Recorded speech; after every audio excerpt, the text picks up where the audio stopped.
If you've ever had one of those neighbors who think the entire street is their personal kingdom, you already know how this story begins. I bought my house in a quiet suburban neighborhood just outside the city. A clean, calm cul-de-sac with neat lawns, trimmed hedges, and an HOA that was supposed to keep things orderly. That word, orderly, would haunt me later, because that same orderly system created a monster. And her name was Karen. She wasn't just a regular neighbor. She was the self-declared enforcer of every HOA rule ever written, plus a few she invented herself. If a trash can was left out past 7 p.m., she'd have photos sent to the HOA board before sunrise. If your grass was half an inch too tall, she'd leave a bright orange warning note on your door. But it wasn't until she set her sights on me that things turned from annoying to insane. Before we start, if you've ever dealt with a Karen or HOA nightmare, hit that subscribe button, because this story is the ultimate revenge against control freaks. Now, let's rewind how it all started. It was a Friday morning in early summer. I had just finished cleaning my garage, floor swept, shelves organized, tools arranged by size like something out of a magazine. I had plans to drive up to my parents' cabin for 2 weeks. Everything was packed, the car was serviced, and I was ready to leave first thing Saturday. That night, I locked up, double-checked the garage door, and went to bed feeling peaceful.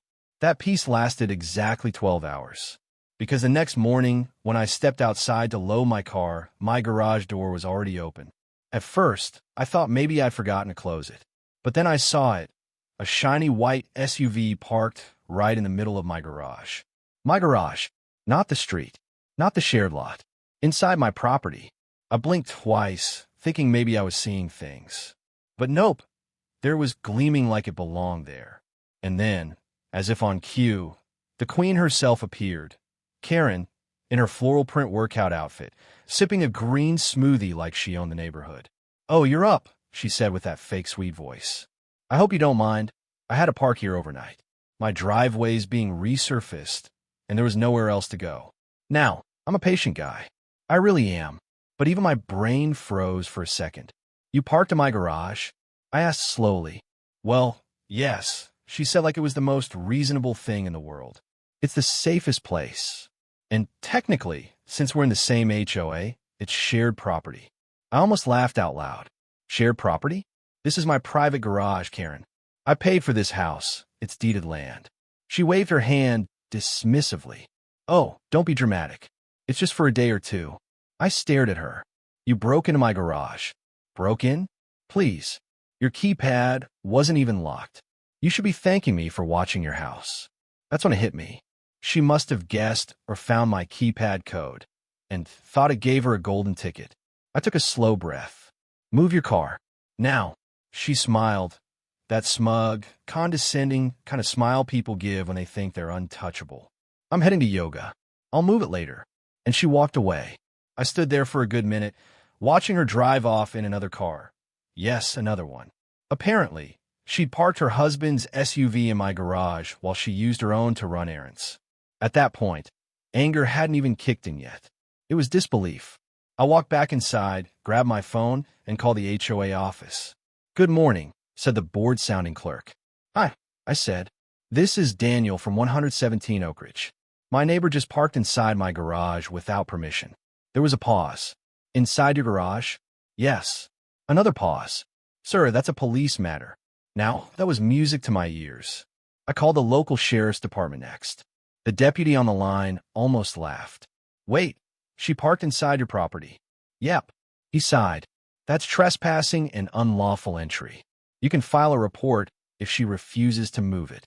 "Perfect," I said. "Let's do that."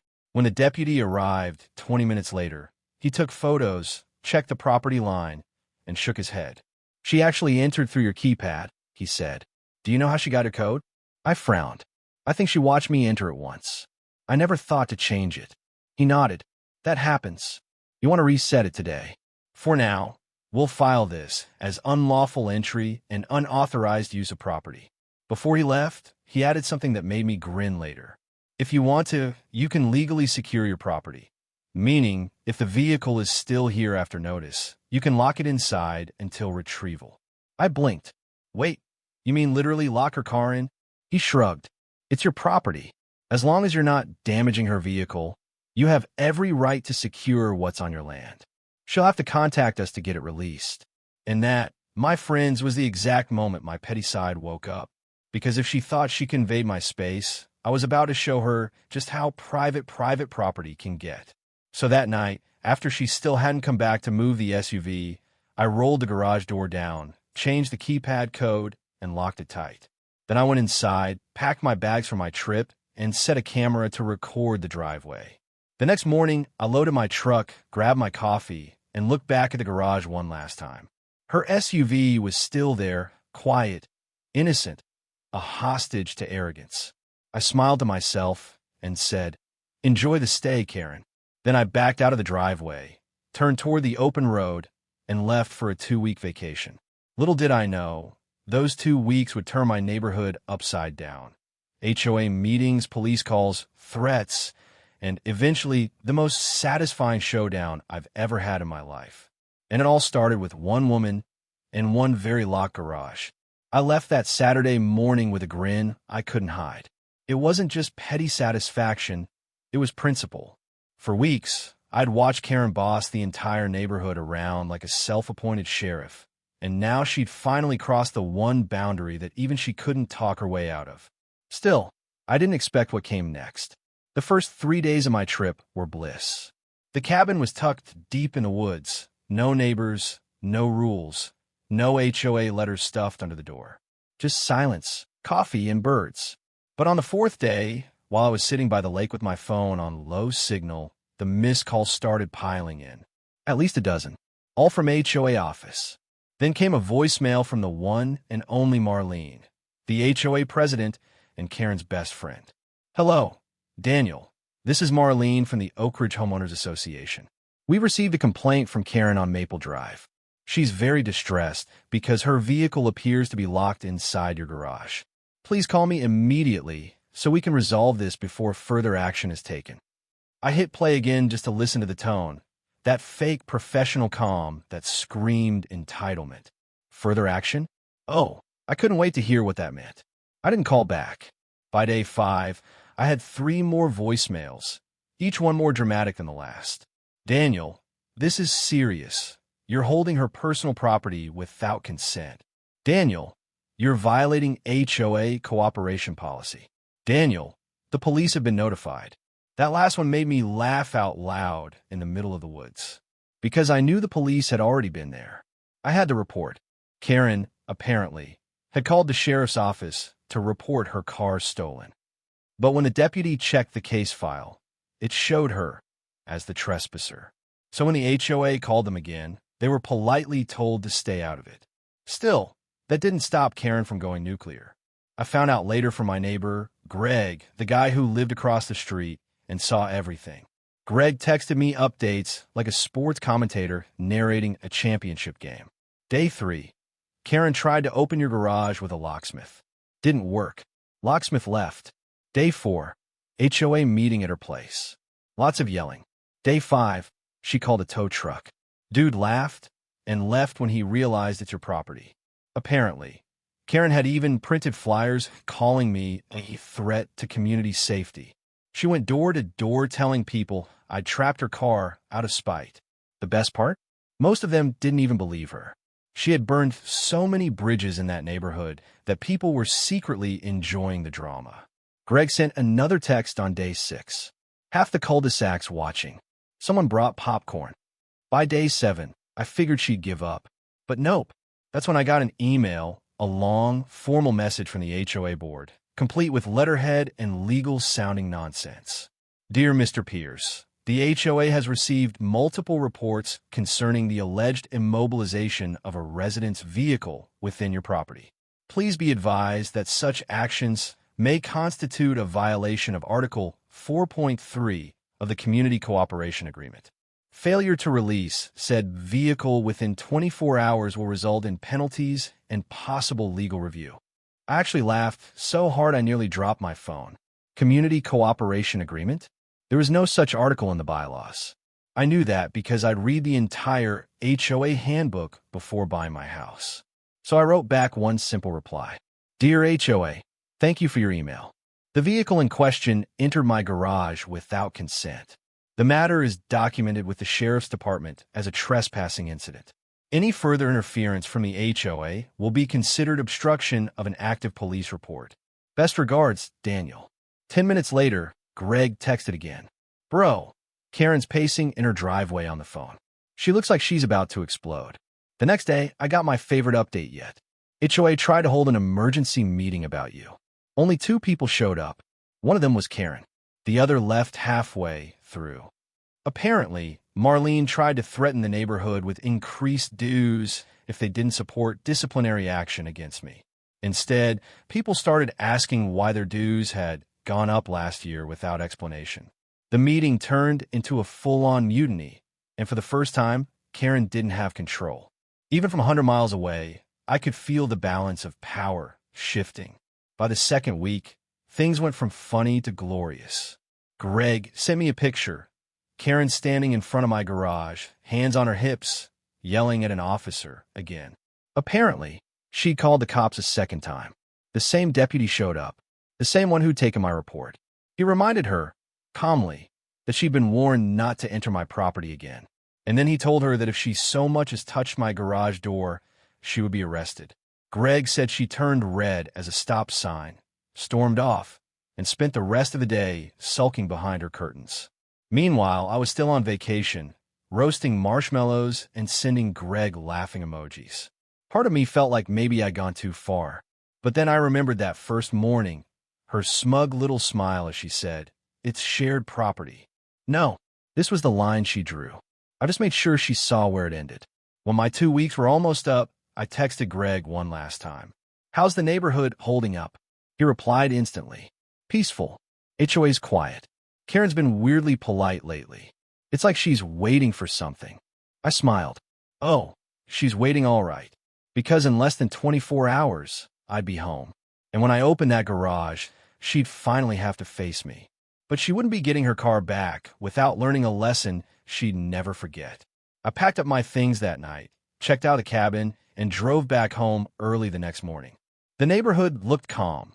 Lawns trimmed, sprinklers running, not a soul outside. Except one person.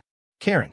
She was standing in her driveway, arms folded, pretending to check her phone, but her eyes were locked on me. I smiled, waved politely, and pulled into my driveway. The garage door looked exactly how I'd left it. Locked, sealed, and perfectly quiet. I got out, stretched, and walked slowly toward it. Karen called out, "So you're finally back?" "Yup," I said casually. "Vacation was great. How about you?" She marched over, clutching her phone. "This has gone on long enough. I want my car now." I grinned. "Oh, absolutely. Let's get the sheriff here to make it official." Her eyes widened. "The sheriff? Why would we need—" "Because," I interrupted, "this car is evidence in a trespassing report. And I'd rather not touch a thing until law enforcement is present." Her face went pale. That's when she realized this wasn't just neighborhood drama anymore. It was legal, documented, and for the first time since I'd moved there, Karen had no power left. Standing there in the driveway, with the sun baking the pavement and Karen fuming just a few feet away, I realized something strange. I wasn't angry anymore. I'd gone past that point weeks ago. Now all I felt was clarity.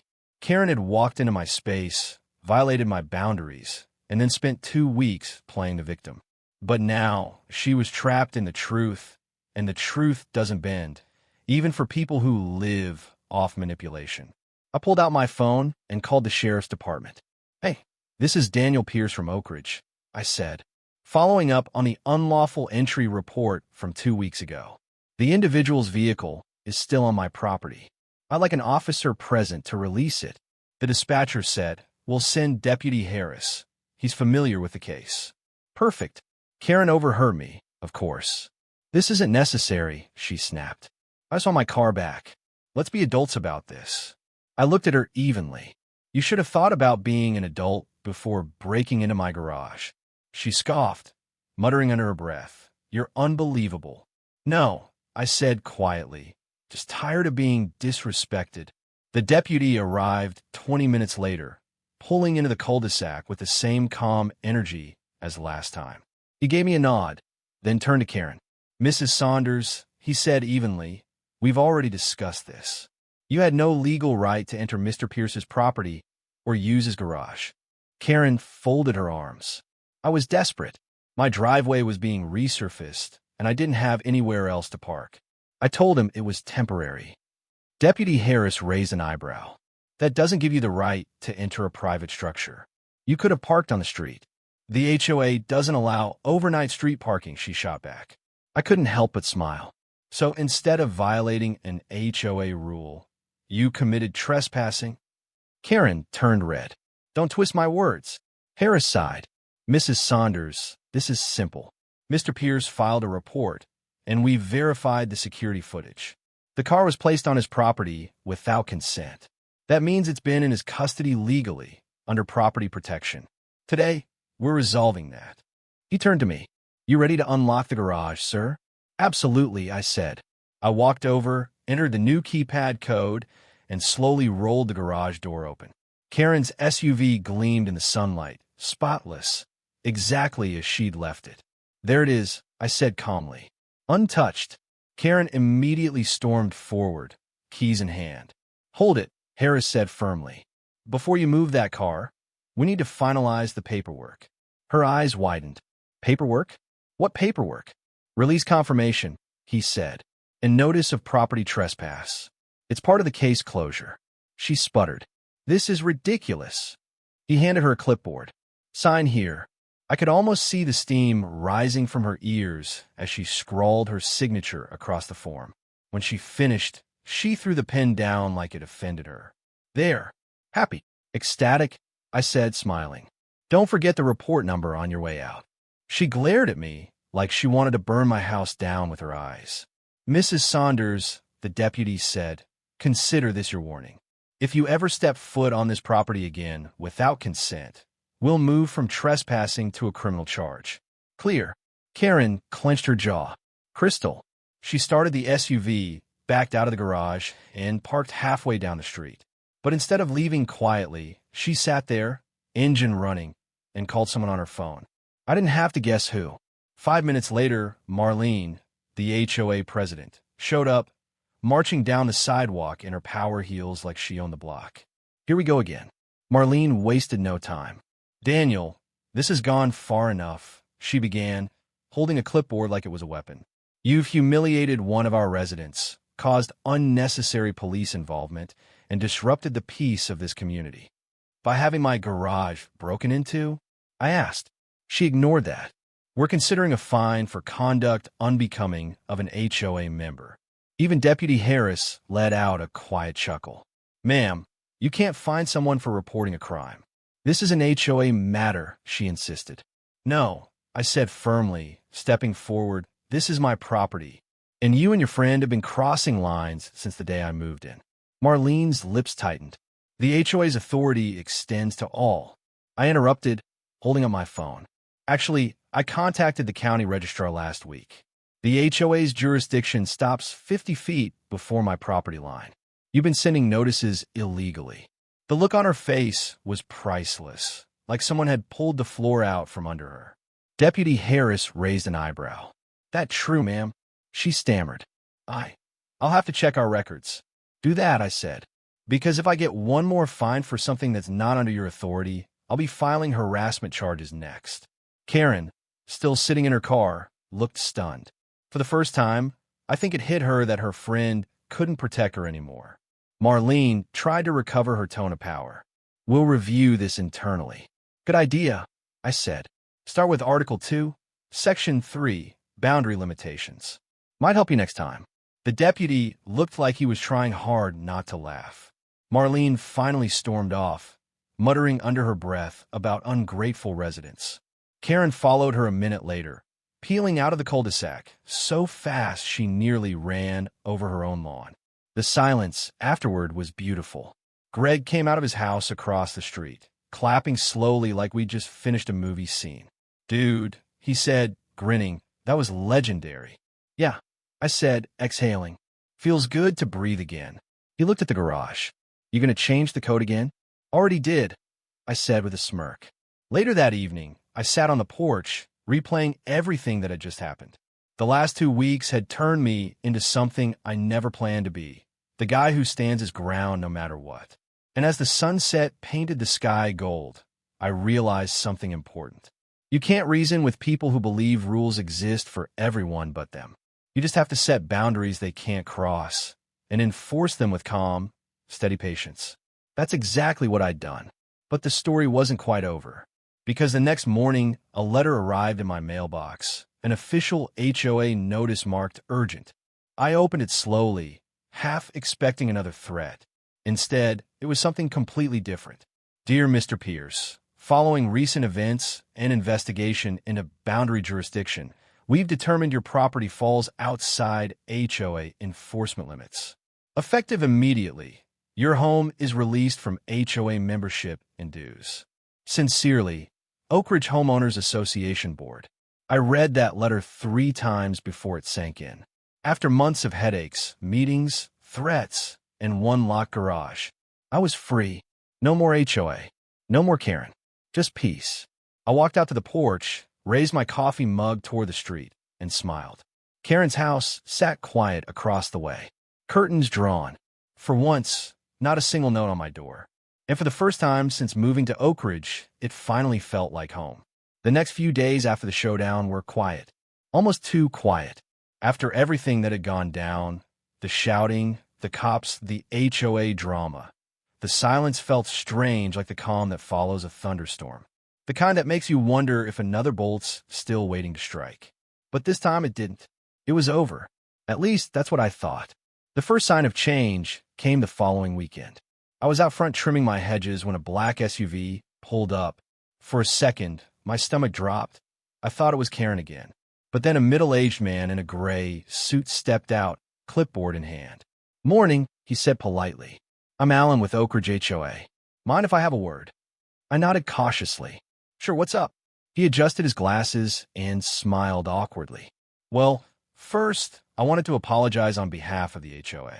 It seems our boundary map was misfiled for years. Your property shouldn't have been under HOA enforcement at all." "Yeah," I said. "I got the letter." He sighed. "You'd be surprised how often this happens. The previous board president, Mrs. Marlene Foster, wasn't exactly cooperative with county updates. The board voted last night to remove her pending review." I raised an eyebrow. "Remove her?" He nodded. "Effective immediately. Several residents filed complaints after the recent incident. There's going to be an audit of HOA funds, too." That part made me pause. "Audit?" He leaned closer, lowering his voice. "Let's just say we found some creative accounting in last year's budget. Personal expenses labeled as community beautification. Sound familiar?" I couldn't help but smirk. "You're telling me Karen's parking habits might have funded a new patio set?" He chuckled quietly. "Something like that." Then his tone turned serious. "Between us, what you did, standing up like that, you might have just saved this whole neighborhood." That caught me off guard. "Saved it?" I asked. He nodded. "People were scared to speak up. Karen and Marlene ran this HOA like a private empire. You showed everyone that they could push back, legally, calmly, without losing their sanity." I didn't know what to say. I wasn't trying to be a hero. I just wanted my peace. But apparently, peace can have a ripple effect. 2 days later, Greg came by with a six-pack and a grin. "Bro, you won't believe this," he said, plopping down in one of my porch chairs. "HOA held a public meeting last night. Half the neighborhood showed up for once. It was chaos, but in a good way." I raised an eyebrow. "Define good." He cracked open a beer. "They voted in a whole new board. Younger folks, actual transparency. They even made a motion to refund anyone fined under false violations. You should have heard the cheers." I laughed. "Guess I missed a party." "Oh, you were the main topic," he said.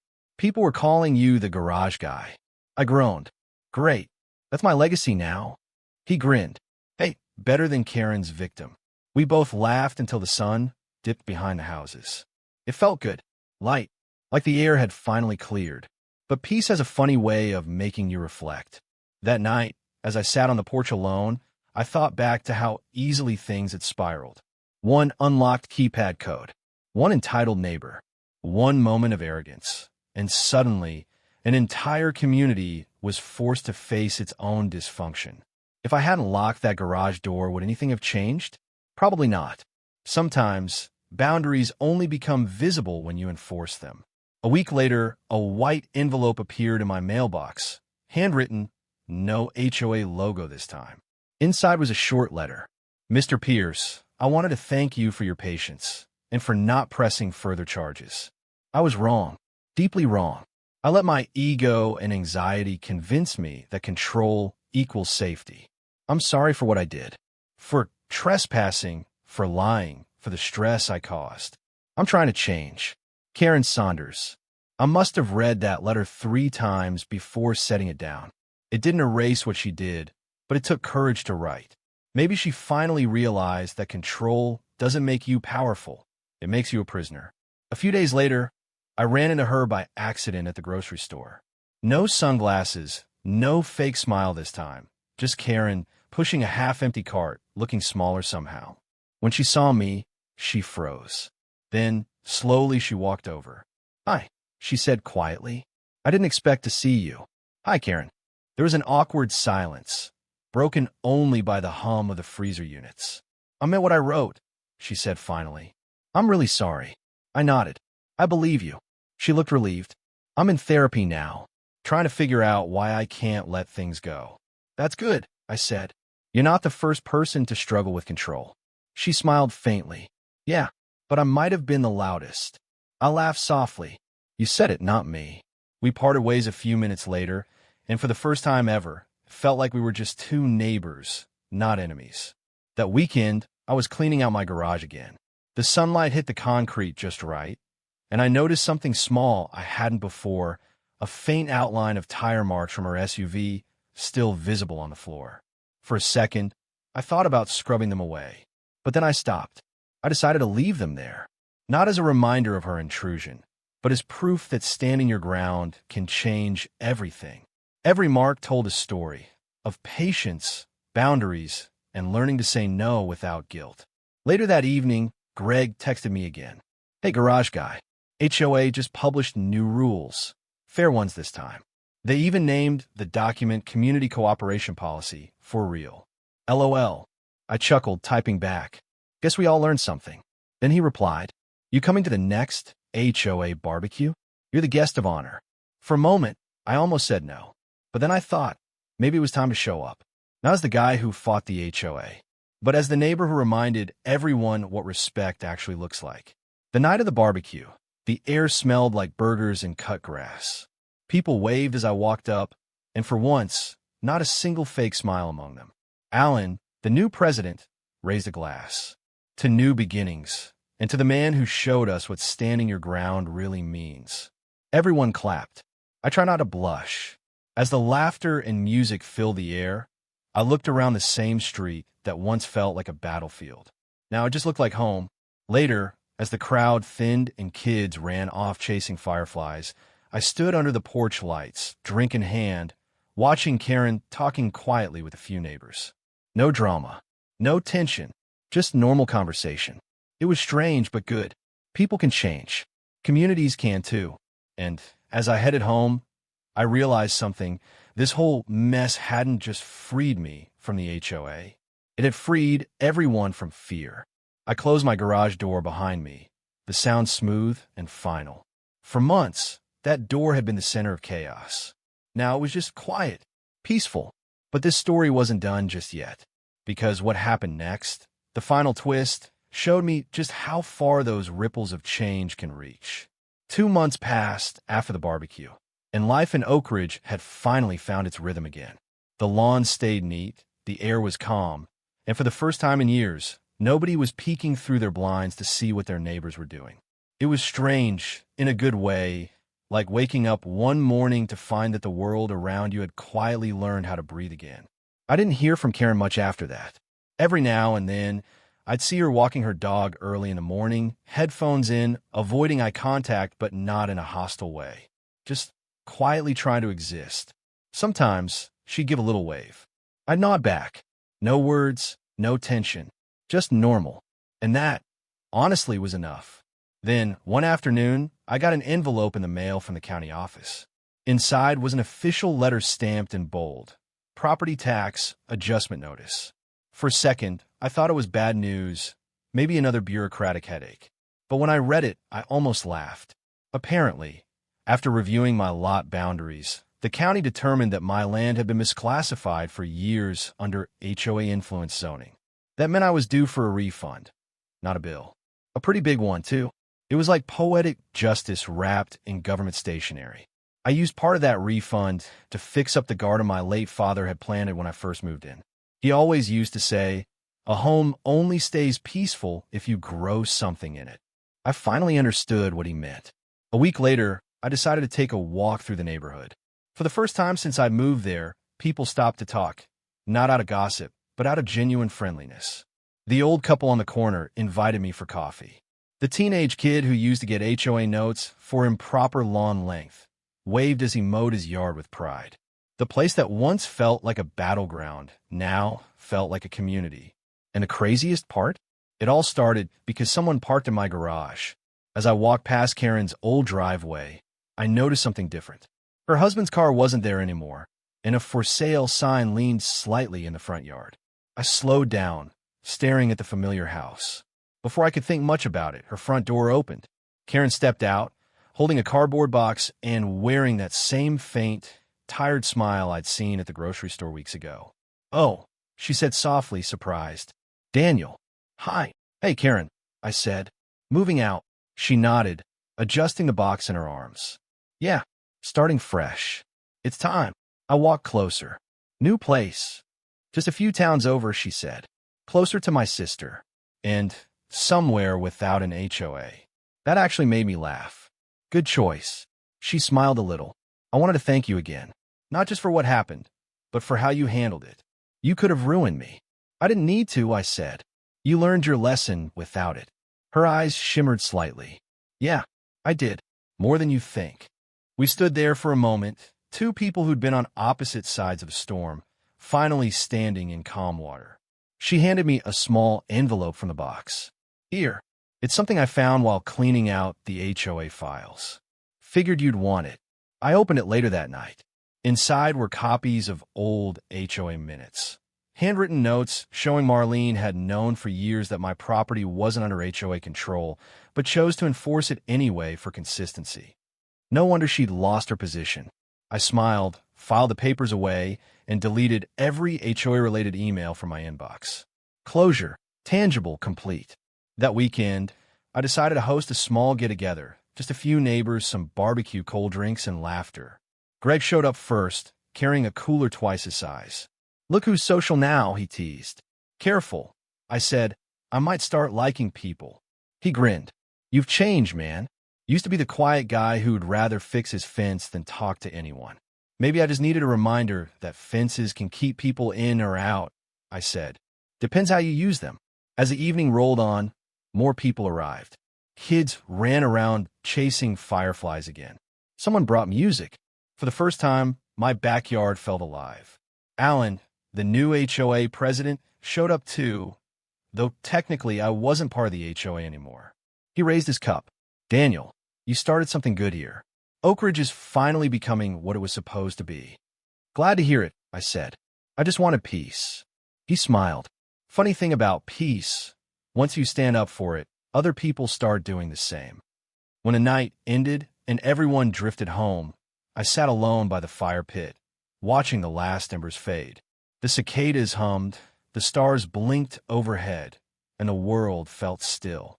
I thought about everything that had happened, the anger, the threats, the endless drama, and how, somehow, it had turned into something good. Not just for me, but for everyone. Marlene was gone. Karen had moved on. The HOA was being rebuilt from the ground up. All because one person decided that no actually means no. I looked over at my garage, quiet, ordinary, the paint gleaming under the porch light. Funny, I thought. That little building caused a whole neighborhood to rediscover boundaries, respect, and decency. Sometimes, change doesn't come from speeches or protests. Sometimes, it comes from locking a door and walking away. A few weeks later, I got one last envelope, this time with a return address from Karen's new town. Inside was a simple card. Daniel, I started a neighborhood group, but this time it's about helping people, not controlling them. We call it the Respect Circle. I wouldn't have thought to do this without you. Karen, I smiled as I read it. People can change. Sometimes they just need a hard lesson wrapped in a locked garage. As I turned off the porch light and headed inside, I whispered something my dad used to say whenever we fixed something that once seemed impossible. Peace doesn't happen by accident. You have to build it. And for the first time since moving into Oak Ridge, I knew I'd built exactly that. If this story made you smile, or reminded you why setting boundaries matters, don't forget to hit subscribe and share it with someone who needs to hear it. Every story here reminds us, standing your ground isn't about anger, it's about peace. Tell your own HOA or Karen story in the comments. Your experience might just inspire the next video.